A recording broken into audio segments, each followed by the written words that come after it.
see how this works. You have about 3 minutes. If you get to 3 and you're still really going strong and it sounds like you're not wrapping up, I'll kind of give you a wrap signal. But don't forget to introduce yourself to everybody and let's go. I got a little excited with mine, so it might be 3.5. You'll be all right. Fantastic. All right, how's everyone doing? My name is Nick Lavo. I'm in front of you today to inform you a little about exactly what I'm about. Seeing how we have a long semester ahead of us, I think it's a pretty sweet idea to get to know each other and hopefully make some friends in the process. Born and raised in Boston, Massachusetts, among all my friends I'm known for having a strong New England accent, which hopefully I can put a lid on after getting a nice fat A in this class, which I plan to. Quick little piece of my history. My family was split up in an elementary school after a long divorce. My sister and I ended up with my mother in Palm Beach, while my 2 older brothers lived with my father in New England. I now get the best of both worlds. I get to enjoy beach and living in paradise on the regular, while vacation consists of Boston bar hopping and a kick-ass large Italian family on vacation. Life's time. I was considered a little punk growing up, getting suspended in high school, throwing parties at grandma's house, experimenting with life's negativities and all that fun stuff. You've probably heard from everyone's childhood stories. The only difference is my mother shut me down real hard. At the age of 15, on March 17th, my life was changed forever. Unknowingly, I was abducted from my house and taken from everything I ever once loved and cherished. In my life, it was delivered to a program for teenagers with life-destroying addictions and habits called Teen Challenge. For the next year, I lived in a lockdown facility with the level 8 insecurity, meaning I lived in extremities consisting of not only being able not to talk to other cadets, communicate with my family for initially 4 months, depending on behavior. I couldn't even adjust without permission. Sir, cadet Lavo freshman should adjust it. One of those. And had to be ready for an ass kicking at any time from one of our well-respected drill instructors.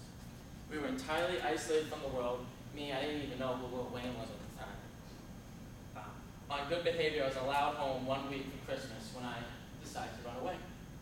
Most people don't enjoy living miserably, and I wasn't about to go back to that kind of life, no matter how misbehaved I was.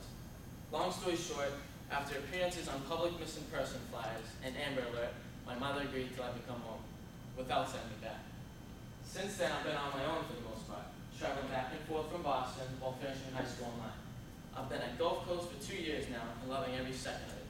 I've learned to change my attitude for the better in any situation I'm in, and learned to keep a positive outlook on life so I can be on top one day.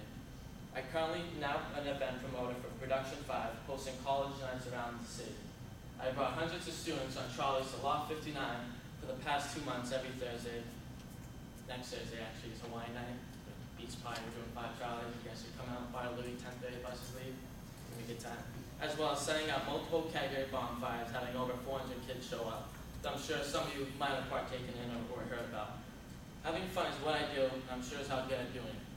The definition of debonair, I did the Facebook status, I got a lot of comments, it was fun. But it's suave and devil may care. If you ask a friend who Nick Lavo is, you'll most likely get answers like crazy Boston kid, the balls, or my new favorite, President Lavo. I'm the best time you'll ever have, get to know me. Thank you.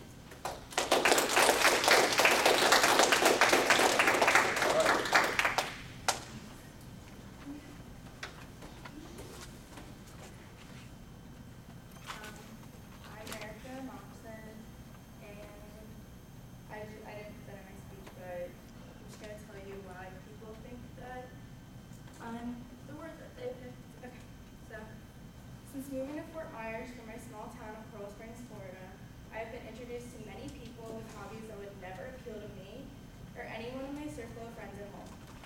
In turn, my lack of knowledge as well as lack of interest in these activities has led me to be described as a princess. No, I have never been four-wheeling. I seriously do not know what mudding is, and I refuse to wear camouflage. I had never heard of Bass Pro Shop until I moved here, and I have no interest in going hunting, but does that seriously mean I'm a princess? At home, I am not considered this way at all. Being the youngest of 3 girls, I would say I have the strongest bond with our dad. While both my sisters participated in competitive cheerleading, I found myself more interested in contact sports. My dad was thrilled in signing me up for soccer. When we weren't at practices or games, my dad and I would be at the Florida Panther hockey games with our season while most girls were being called their dad's princesses, I was becoming the boy my father had never had. Personally, I find it funny when people refer to me as a princess because of how untrue it is. Just because I won't go mudding doesn't mean I'm afraid to dive in the dirt to keep a ball from a goal. I like clothes, but it doesn't mean I like shopping. I won't wear camouflage, not because of what it represents, but because it looks really awful with my skin tone. Through my whole life, I have been very fortunate to have good role models in my family. I was taught that I am not a princess, and I have to work hard to actually get what I want. I've held a job before which no princess would be able to claim to, and I have goals for my future to be independent and make my own salary. I try hard, and I don't have others do my job for me, which is the complete opposite of a princess. Whatever happened to the glory of the Disney princesses? Snow White cooked and cleaned, Cinderella dealt with an awful stepmother, and Ariel had huge goals for her life that she achieved herself. No modern-day princess would ever amount to what they had become. How did princess become such an insulting title? Isn't the royal family the most highly talked about family in our world? I wouldn't mind being compared to that kind of princess. Unfortunately, America's perception of royalty goes about as far as the Hiltons. For example, on Twitter, there's an account called @PrincessProblems that tweets daily about things that Americans view as princess-like. Their most recent tweet was, "I love you, but I love the Fendi bag he bought for me more. #PrincessProbs." This couldn't be any further from my personality. I don't even like Fendi. All joking aside, material items shouldn't be used to judge the value of a friendship. I'd much rather choose my friends based on the content of their character and moral